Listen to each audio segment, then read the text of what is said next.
আসসালামু আলাইকুম।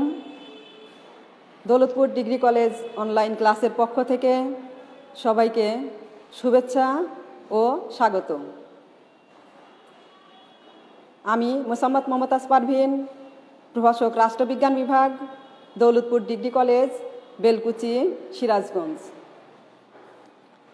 সুপ্রিয় শিক্ষার্থী, কেমন আছো তোমরা? আশা করি ভালো আছো এবং নিরাপদে আছো। আলহামদুলিল্লাহ, আমিও ভালো আছি। প্রিয় শিক্ষার্থী, আজ আমি উচ্চ মাধ্যমিক পৌরনীতি ও সুশাসন প্রথম পত্রের তৃতীয় অধ্যায় থেকে আলোচনা করব। আমি গত ক্লাসের ধারাবাহিকতায় আজকের আলোচনা। গত ক্লাসে আমি তোমাদের তৃতীয় অধ্যায় থেকে পড়িয়েছিলাম সাম্য বলতে কি বোঝো, এবং এর আগে তোমাদের পড়িয়েছিলাম মূল্যবোধ। তো আজকে তোমাদের আমি আলোচনা করব এই তৃতীয় অধ্যায়েরই আইন নিয়ে, অর্থাৎ আজকের আলোচনার বিষয় হবে আইন। আজকে আমরা আলোচনা করব আইন।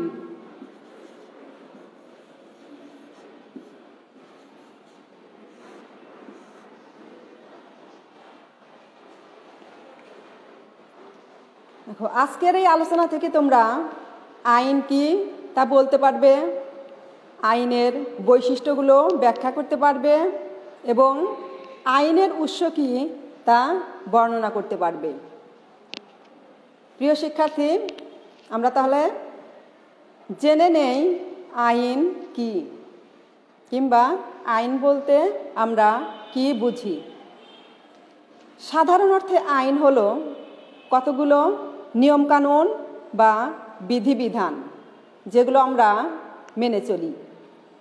আমরা সামাজিক জীব, আর সামাজিক জীব হিসাবে আমাদেরকে অবশ্যই কতগুলো নিয়মকানুন মানতে বাধ্য, অর্থাৎ আমরা অবশ্যই সামাজিক নিয়মকানুনগুলো মেনে চলি। আর সামাজিক বিভিন্ন প্রতিষ্ঠান আছে, যেমন শিক্ষা প্রতিষ্ঠান, ক্লাব, রাজনৈতিক প্রতিষ্ঠান, ধর্মীয় প্রতিষ্ঠান। শিক্ষা প্রতিষ্ঠানে নির্দিষ্ট কিছু নিয়ম আছে এবং সেই নিয়ম অনুযায়ী ওই প্রতিষ্ঠান পরিচালিত হয়। ঠিক তেমনি পরিবারেও বয়োজ্যেষ্ঠ কিংবা যিনি পরিবারের কর্তা, তার নির্দেশেই পরিবারটা পরিচালিত হয়। এরকম অর্থাৎ শিক্ষা প্রতিষ্ঠান এবং পরিবারের মতো ক্লাব বলো, রাজনৈতিক সংগঠন বলো কিংবা ধর্মীয় প্রতিষ্ঠান বলো, প্রত্যেকটা প্রতিষ্ঠানেই স্ব নিয়ম আছে এবং ওই সকল নিয়ম দ্বারাই ওই সকল প্রতিষ্ঠানগুলো পরিচালিত হয়। তো এই যে নিয়ম, এই নিয়মগুলোই হচ্ছে আইন। আমরা জানি যে আইন ফার্সি শব্দ, আর এর ইংরাজি প্রতিশব্দ হচ্ছে ল। মূল টিউটনিক শব্দ ল থেকে এসেছে। দেখো, আইনের ইংরাজি প্রতিশব্দ হচ্ছে ল।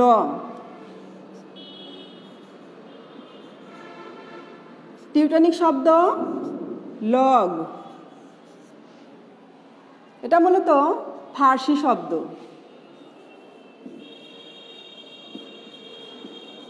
এটা আইনটা হলো ফার্সি শব্দ, ইংরাজি শব্দ ল এবং টিউটনিক শব্দ লগ। এই যে লগ, এই লগ শব্দের অর্থ হচ্ছে স্থির বা অপরিবর্তনীয়, অথবা সর্বক্ষেত্রে সবার জন্য সমানভাবে প্রযোজ্য। তাহলে দেখো, এই দিক থেকে আমরা আইন বলতে সেই সকল নিয়মকানুনকেই বুঝি যা সর্বত্রই প্রয়োগযোগ্য। আবার দেখো, প্রাকৃতিক নিয়মকেও কিন্তু আমরা আইন হিসাবে উল্লেখ করতে পারি, অর্থাৎ প্রকৃতির যে সকল বস্তু আছে প্রত্যেকটা বস্তুই কিন্তু সুনির্দিষ্ট নিয়ম মেনে চলে।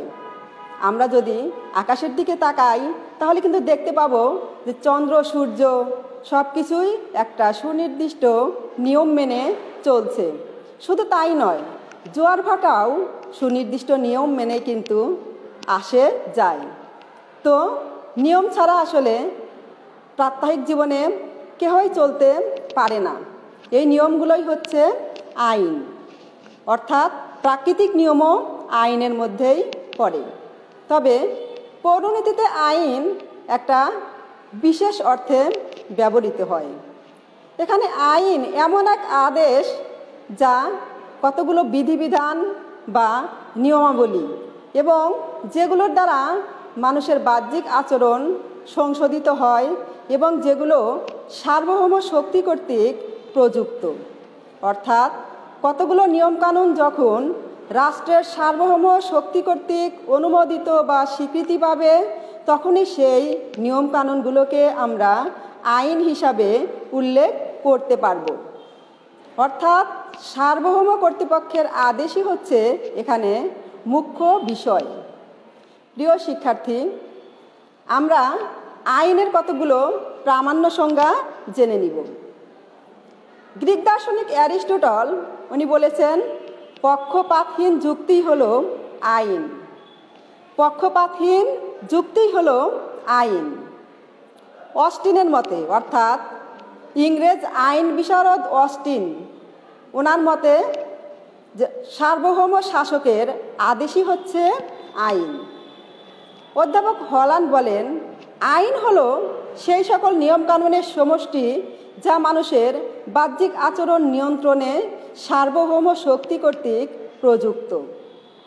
অধ্যাপক স্যালমন্ড বলেন, ন্যায় সংরক্ষণের জন্য রাষ্ট্র যে সকল নিয়ম তৈরি করে ও বলবৎ করে কিংবা প্রয়োগ করে সেইটাই হচ্ছে আইন। ন্যায় সংরক্ষণের জন্য রাষ্ট্র যে সকল নিয়ম তৈরি করে এবং প্রয়োগ করে সেইটাই হচ্ছে আইন। অধ্যাপক স্যালমন্ড।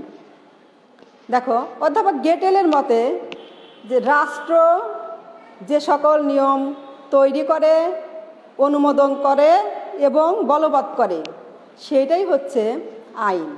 অর্থাৎ রাষ্ট্র যে সকল নিয়মকানুন তৈরি করে, অনুমোদন দেয় এবং বলবৎ করে সেইটাই হচ্ছে গেটেলের মতে আইন। তাহলে দেখো, এই যে সংজ্ঞাগুলো, এই সংজ্ঞাগুলোর আলোকে আমরা কি বলতে পারি?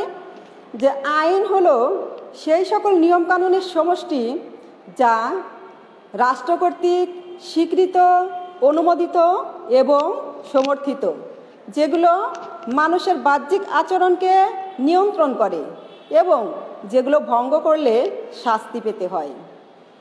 প্রিয় শিক্ষার্থী, আইন আসলে সার্বজনীন। আইন সুশৃঙ্খল সমাজের ইঙ্গিত দান করে, প্রত্যেকটা ব্যক্তিকে সুষ্ঠুভাবে বসবাসের পরিবেশ তৈরি করে। এজন্য প্রত্যেকেরই উচিত আইন মেনে চলা। এখন আমরা আইনের বৈশিষ্ট্যগুলো আলোচনা করব।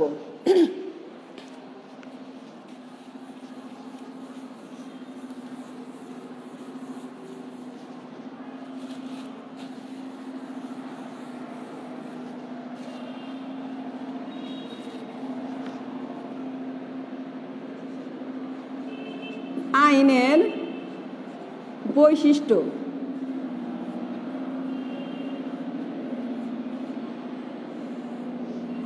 দেখো, আইনের সংজ্ঞা আলোচনা করলে আমরা এর কতিপয় বৈশিষ্ট্য দেখতে পাই। সেই বৈশিষ্ট্যগুলি হলো: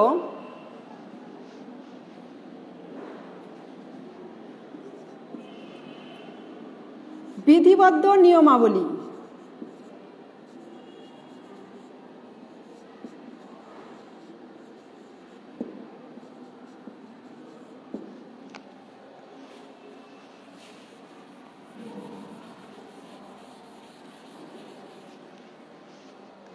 বিধিবদ্ধ নিয়মাবলী, অনুমোদন ও স্বীকৃতি,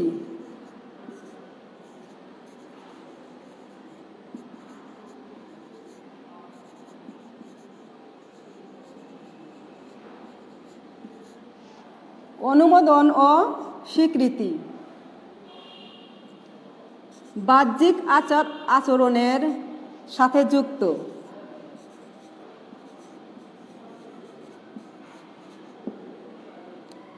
আচার আচরণের সঙ্গে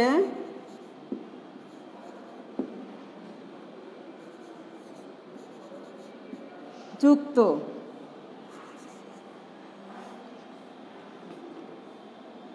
সার্বভৌম কর্তৃপক্ষ।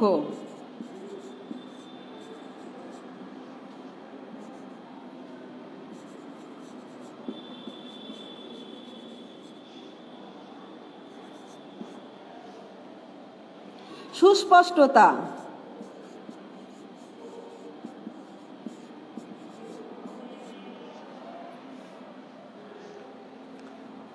দেখো, আইনের বৈশিষ্ট্যগুলোর মধ্যে যেগুলো আছে সেগুলো হচ্ছে বিধিবদ্ধ নিয়মাবলী, অনুমোদন ও স্বীকৃতি, বাহ্যিক আচার আচরণের সাথে যুক্ত।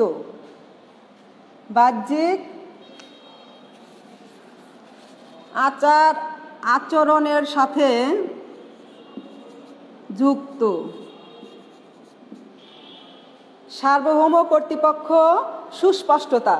আরও আছে, আমরা পর্যায়ক্রমে সেগুলো আলোচনা করব। এখন দেখো, প্রথম যে বৈশিষ্ট্য সেটা হচ্ছে বিধিবদ্ধ নিয়মাবলী। আইনকে অবশ্যই কতগুলো প্রথা, নিয়মনীতি এবং নিয়মাবলীর সমষ্টি অবশ্যই হতে হবে। অর্থাৎ আইন হতে গেলে তাকে নিয়ম, রীতিনীতি বা প্রথার সমষ্টি হতে হবে। এটাই হচ্ছে আইনের মূল বৈশিষ্ট্য। কারণ আইন যেটা দিয়ে হবে, অর্থাৎ প্রথা দিয়েই আইনের শুরু, রীতিনীতি দিয়েই আইনের শুরু, যার জন্য এগুলোর সমষ্টিই হচ্ছে আইন। অনুমোদন ও স্বীকৃতি। আইন হতে গেলে তাকে অবশ্যই অনুমোদন অথবা স্বীকৃতির প্রয়োজন পড়ে। কোনো নিয়মকানুনই সার্বভৌম শক্তির অনুমোদন ব্যতীত কিংবা স্বীকৃতি ব্যতীত আইনে পরিণত হতে পারে না। যে কোনো রীতিনীতি সার্বভৌম কর্তৃপক্ষের দ্বারা অনুমোদিত হতে হয়। বাহ্যিক আচার আচরণের সাথে যুক্ত। আইন মানুষের বাহ্যিক আচরণকে নিয়ন্ত্রণ করে। এটা অভ্যন্তরীণ যে বিষয়গুলো আছে, অর্থাৎ চিন্তা চেতনা, অনুভূতি, এগুলোর সঙ্গে কখনোই সম্পৃক্ত না। শুধুমাত্র মানুষের বাহ্যিক আচরণকেই আইন নিয়ন্ত্রণ করে থাকে। সার্বভৌম কর্তৃপক্ষ। দেখো, আইন অবশ্যই সার্বভৌম কর্তৃপক্ষের আদেশ। আইনটা কার হাতে ন্যস্ত থাকে? সার্বভৌম কর্তৃপক্ষের হাতে, অর্থাৎ রাষ্ট্রের হাতে। আইন কোনো ব্যক্তি কিংবা কোনো প্রতিষ্ঠানের হাতে কখনোই ন্যস্ত থাকে না। এটা অবশ্যই ঊর্ধ্বতন কর্তৃপক্ষ, অর্থাৎ যিনি রাষ্ট্রের সর্বোচ্চ মালিক, রাষ্ট্রের সর্বোচ্চ সংস্থা যার হাতে ন্যস্ত, সেটাই হচ্ছে সার্বভৌম শক্তি। এই সার্বভৌম শক্তির হাতেই হচ্ছে আইনটা ন্যস্ত। কাজেই আইন অবশ্যই সার্বভৌম কর্তৃপক্ষের আদেশ। সুস্পষ্টতা। আইনের আরেকটি বৈশিষ্ট্য হচ্ছে সুস্পষ্টতা, অর্থাৎ আইন হতে হবে অবশ্যই স্পষ্ট, অর্থাৎ দ্ব্যর্থবোধক কোনো আইন থাকবে না। দ্ব্যর্থবোধক আইন হলে সমাজে শুধুমাত্র জটিলতারই সৃষ্টি করে। কাজেই যেটা আইন সেটাকে হতে হবে সুস্পষ্ট।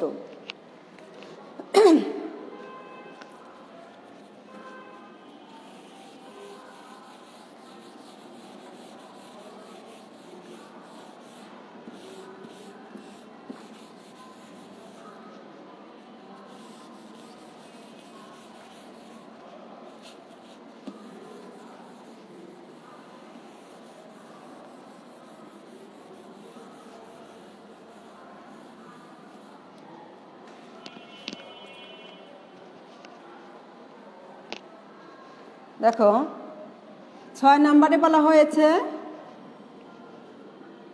অবশ্য পালনীয়।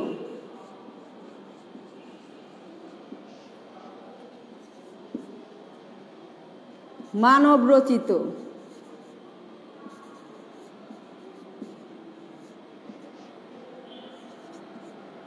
শাস্তিযোগ্য।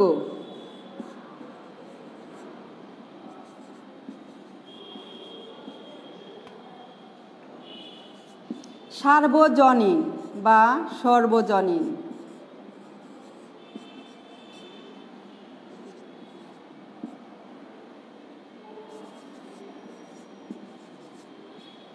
ব্যক্তি স্বাধীনতা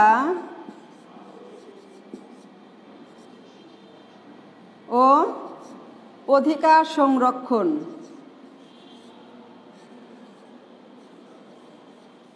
অধিকার রক্ষা কিংবা সংরক্ষণ। দেখো তাহলে আইনের অপরাপর বৈশিষ্ট্য যেগুলো সেগুলো হচ্ছে অবশ্য পালনীয়, মানবরচিত, শাস্তিযোগ্য, সার্বজনীন এবং ব্যক্তি স্বাধীনতা ও অধিকার রক্ষা। আইন অবশ্যই পালনীয়। রাষ্ট্রে বসবাস করতে গেলে ব্যক্তিকে অবশ্যই আইন মেনে চলতে হয়। কোনো ব্যক্তি কিংবা কোনো প্রতিষ্ঠান রাষ্ট্রের মধ্যে নাই যেগুলো আইন মানতে বাধ্য নয়। আইন অবশ্যই মানতে হবে। অর্থাৎ সামাজিক জীব হিসাবে সমাজকে সুন্দর এবং সুশৃঙ্খল রাখতে প্রত্যেকটা ব্যক্তি আইন মেনে চলে। মানবরচিত। আইন মানবরচিত অর্থাৎ মানুষের দ্বারাই আইন সৃষ্ট। এটা প্রকৃতিগতভাবে সৃষ্টি হয় নাই। মানুষের প্রয়োজনে অর্থাৎ রাষ্ট্রের প্রয়োজনে মানুষ আইনকে সৃষ্টি করে থাকে। শাস্তিযোগ্য। আইন অবশ্যই শাস্তি প্রদান করে থাকে। যে সকল ব্যক্তির উপর আইন প্রযোজ্য ওই ব্যক্তিরা যদি আইন লঙ্ঘন করে বা অমান্য করে তাহলে তাকে অবশ্যই শাস্তি পেতে হয়। সার্বজনীন। আইন সার্বজনীন অর্থাৎ প্রত্যেকটা ব্যক্তির উপরই আইন অর্পিত। কোনো ব্যক্তি কিংবা কোনো প্রতিষ্ঠান নাই যেটা আইন অমান্য করতে পারে। এখানে উঁচু নিচু, ধনী গরিব প্রত্যেকটা ব্যক্তির উপরই আইন সমানভাবে প্রযোজ্য। কোনো বিশেষ ব্যক্তি বিশেষ কোনো অধিকার বলে আইনের বিশেষ সুযোগ সুবিধা নিতে পারবে না। ব্যক্তি স্বাধীনতা ও অধিকার রক্ষা। আইন ব্যক্তি স্বাধীনতা রক্ষা করে এবং ব্যক্তির যে অধিকার সেই অধিকারও রক্ষা করে থাকে। আইন সুশৃঙ্খল বিধায় ব্যক্তি এটার দ্বারা ব্যক্তি স্বাধীনতা রক্ষা পায় এবং তার যে অধিকার আছে সেগুলোও সে রক্ষা করতে পারে। এখন আমরা আসব আইনের উৎস নিয়ে। আমাদের পরবর্তী আলোচনা হচ্ছে আইনের উৎস।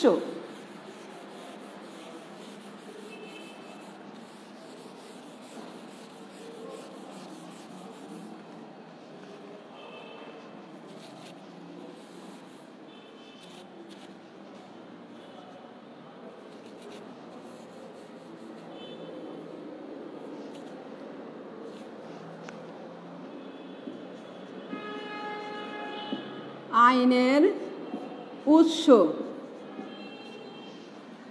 দেখো অধ্যাপক হল্যান্ড আইন সম্পর্কে কিন্তু একটা সংজ্ঞা দিয়েছিলেন। সেই অধ্যাপক হল্যান্ডের মতে আইনের উৎস হচ্ছে 6টি। আইনের উৎস 6টি অধ্যাপক হল্যান্ডের মতে। সেগুলো হলো প্রথা,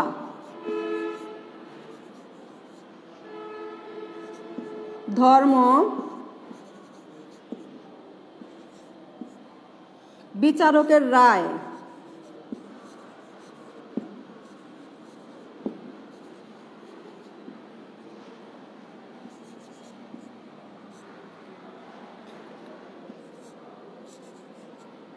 বিজ্ঞানসম্মত আলোচনা বা আইনবিদদের রচনাবলী।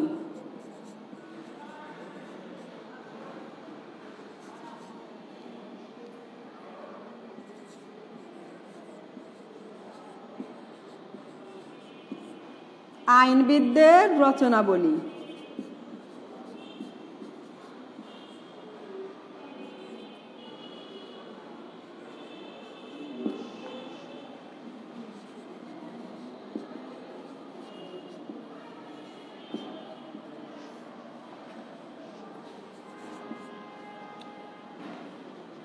সামাজিক ন্যায় বিচার। সামাজিক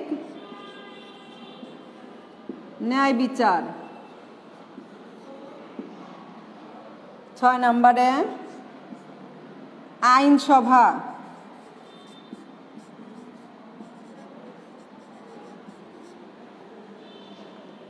তাহলে দেখো, অধ্যাপক হল্যান্ডের মতে আইনের উৎস 6টি। সেগুলো হচ্ছে প্রথা, ধর্ম, বিচারকের রায়, আইনবিদদের রচনাবলী কিংবা বিজ্ঞানসম্মত আলোচনা, সামাজিক ন্যায় বিচার এবং আইনসভা। প্রথা। সুদীর্ঘকাল ধরে সমাজে প্রচলিত বিধিবিধানই হচ্ছে প্রথা। অর্থাৎ অনেক আগ থেকে সমাজে যেটা প্রচলিত সেটাই হচ্ছে প্রথা। প্রাচীন যুগের মানুষ প্রথা মেনে চলত। এমনকি এক ব্যক্তির সঙ্গে আরেক ব্যক্তির কোনো বিরোধ দেখা দিলে সেই প্রথার মাধ্যমেই মীমাংসা করা হতো। পরবর্তীতে যখন রাষ্ট্র সৃষ্টি হয় তখন রাষ্ট্রের আনুষ্ঠানিক স্বীকৃতির মাধ্যমে এই প্রথাগুলো আইনে পরিণত হয়। উদাহরণ হিসাবে আমরা গ্রেট ব্রিটেনের সাধারণ আইনের কথা বলতে পারি। গ্রেট ব্রিটেনের সাধারণ আইনগুলো জনগণের কাছে খুবই গুরুত্বপূর্ণ। অর্থাৎ গ্রেট ব্রিটেনের জনগণ প্রথাগুলোকে অর্থাৎ সাধারণ আইনকে এমনভাবে মেনে চলে যে ওগুলো আইনসভা কর্তৃক আর বাতিল করা সম্ভব হয় না। তাছাড়া বিভিন্ন সময়ে এই প্রথাগুলোকে যুগোপযোগী করার জন্য রাষ্ট্র প্রয়োজনীয় পরিবর্তন এনে এগুলোকে আইনে অনুমোদন দিয়ে থাকে। তাহলে প্রথা আইনের একটা গুরুত্বপূর্ণ উৎস। ধর্ম। ধর্ম আইনের প্রাচীন উৎস। মধ্যযুগে ধর্ম থেকে অনেক আইন তৈরি হয়েছে। একই ব্যক্তির হাতে যখন অর্থাৎ একই শাসকের হাতে যখন রাষ্ট্রীয় ক্ষমতা এবং ধর্মীয় ক্ষমতা ন্যস্ত থাকে তখন ওই শাসক রাষ্ট্র পরিচালনা করতে গিয়ে ধর্মীয় বিধিবিধান দ্বারা রাষ্ট্র পরিচালনা করে থাকেন। উদাহরণ হিসাবে আমরা হিন্দু এবং মুসলমানদের বিবাহ, পারিবারিক সম্পর্ক এবং উত্তরাধিকার সংক্রান্ত আইনের কথা বলতে পারি। সেখানে এই আইনগুলো এসেছে তাদের ধর্মীয় গ্রন্থ থেকে। তাহলে ধর্ম আইনের গুরুত্বপূর্ণ উৎস। প্রাচীন গ্রিসের প্রেটরগণ এখনও কি করছেন যে এই ধর্ম থেকেই আইন প্রণয়ন করছেন। অর্থাৎ প্রাচীন অনেক আগেও করা হতো এবং এখনও অনেক আইন আছে গ্রিসে যেগুলো ধর্ম থেকে নিচ্ছে। বিচারকের রায়। বিচারকের রায় আইনের আরেকটি উৎস। বিচারকগণ যখন কোনো মামলার বিচার করেন তখন ওই মামলার রায় দিতে গিয়ে যদি দেখেন যে আইন অস্পষ্ট তাহলে তারা নিজস্ব প্রজ্ঞা বা বিদ্যার দ্বারা মামলার রায় দিয়ে থাকেন এবং পরবর্তীতে ওই একই রকম মামলায় ওই রায়টাই প্রদান করা হয় এবং সেটা আইনের উৎস হিসাবে বিবেচিত হয়। বিজ্ঞানসম্মত আলোচনা বা আইনবিদদের রচনাবলী। আইনবিদদের রচনাবলী আইনের গুরুত্বপূর্ণ উৎস। বিভিন্ন আইনজ্ঞ এবং পণ্ডিত ব্যক্তিগণ বিভিন্ন গ্রন্থ লিখে গেছেন আইন সংক্রান্ত অর্থাৎ আইন সম্পর্কে বিভিন্ন গ্রন্থ লিখে গেছেন।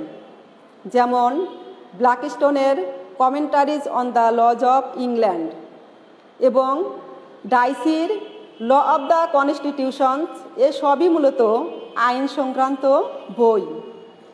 বিচারকরা বিচার কার্য পরিচালনা করতে গিয়ে অনেক সময় যদি দেখেন যে আইন নেই তাহলে তারা এই উক্ত গ্রন্থ থেকে মামলার রায় দিয়ে থাকেন এবং সেগুলো পরবর্তীতে আইনের উৎস হিসাবে পরিগণিত হয়। সামাজিক ন্যায় বিচার, সামাজিক ন্যায় বিচারের মাধ্যমেও কি হয়ে থাকে, আইন তৈরি হয়ে থাকে। অর্থাৎ কোনো বিচারক তার মামলার রায় দিতে গিয়ে যদি দেখেন যে প্রচলিত আইনের দ্বারা কি করা যাচ্ছে না, মামলার বিচার দেওয়া যাচ্ছে না, তখন তারা নিজস্ব বিচার বুদ্ধি অর্থাৎ তাদের যে সততা, তাদের যে সামাজিক ন্যায়বোধ, এই ন্যায়বোধ থেকে তারা মামলার রায় দিয়ে থাকেন এবং সেটা পরবর্তীতেও কি হয়, আইনের উৎসে পরিণত হয়। এখন প্রাচীন যে ব্রিটেন যে আছে, এখনও ব্রিটেনে অনেক আইনই এই সামাজিক ন্যায় বিচার থেকে আসছে। তাহলে সামাজিক ন্যায় বিচার আইনের গুরুত্বপূর্ণ উৎস। আইনসভা, আইনসভা আইনের সর্বাপেক্ষা গুরুত্বপূর্ণ এবং প্রধান উৎস। অর্থাৎ আইনসভায় বর্তমানে মানুষের জন্য প্রয়োজনীয় আইন তৈরি করে থাকে, পুরাতন আইনকে বাতিল করে থাকে এবং ঘুণে ধরা আইনও সংশোধন করে থাকে। এজন্য অধ্যাপক গিলক্রিস্ট যথার্থই বলেছেন যে আইনসভাই হচ্ছে আইনের উৎসের সর্বাপেক্ষা প্রধান উৎস। প্রিয় শিক্ষার্থী, অধ্যাপক হল্যান্ডের এই 6টি উৎস ছাড়াও আমরা আইনের আরও কতিপয় উৎস ব্যাখ্যা করতে পারি। সেগুলো হচ্ছে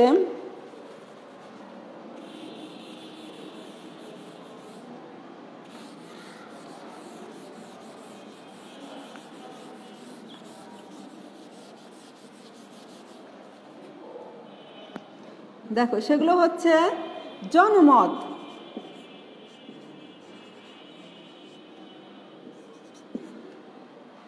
প্রশাসনিক ঘোষণা বা প্রশাসনিক আইন,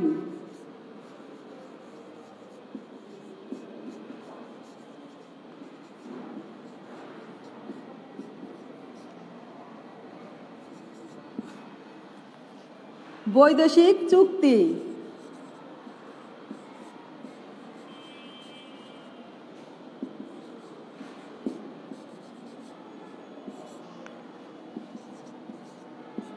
সংহিতাকরণ।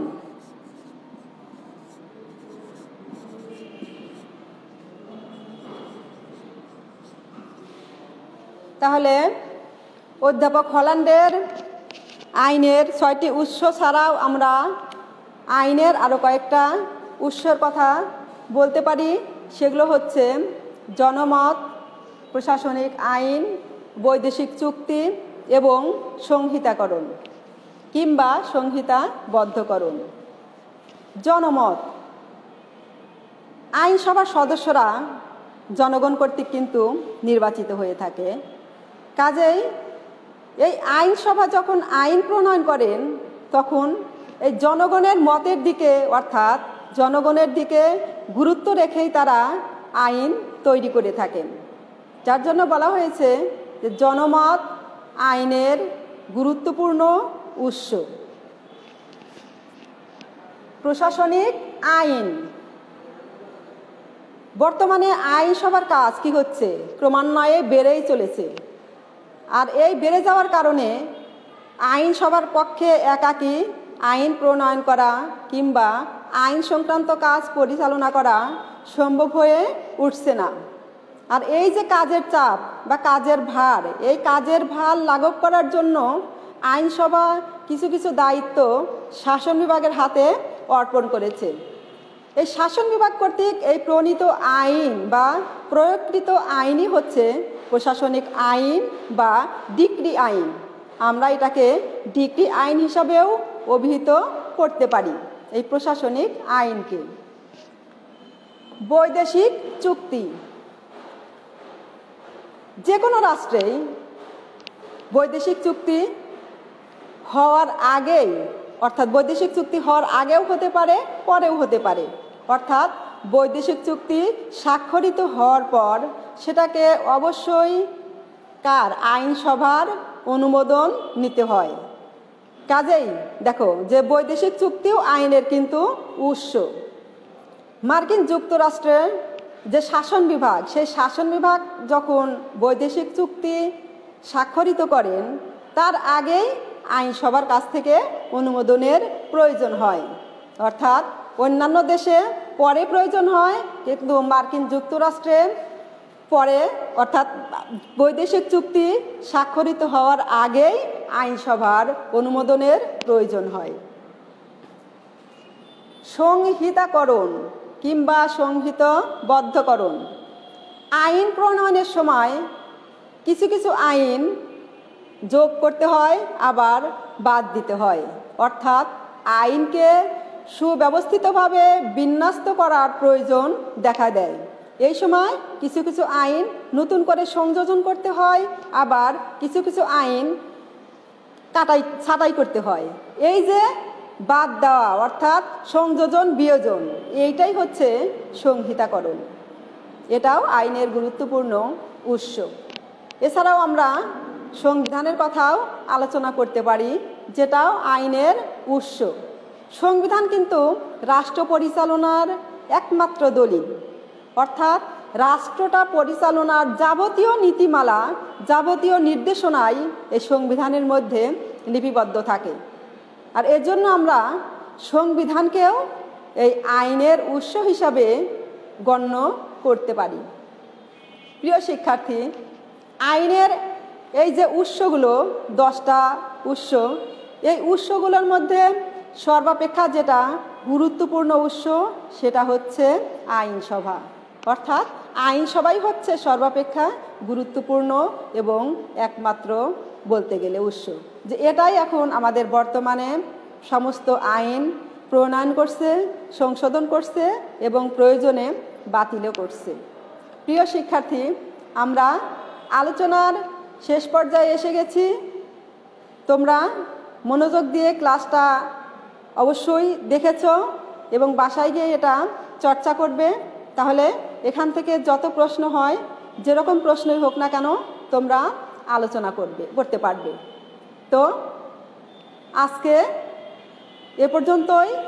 আগামী দিনের ক্লাস দেখার আমন্ত্রণ জানিয়ে আমি শেষ করছি। আল্লাহ হাফেজ।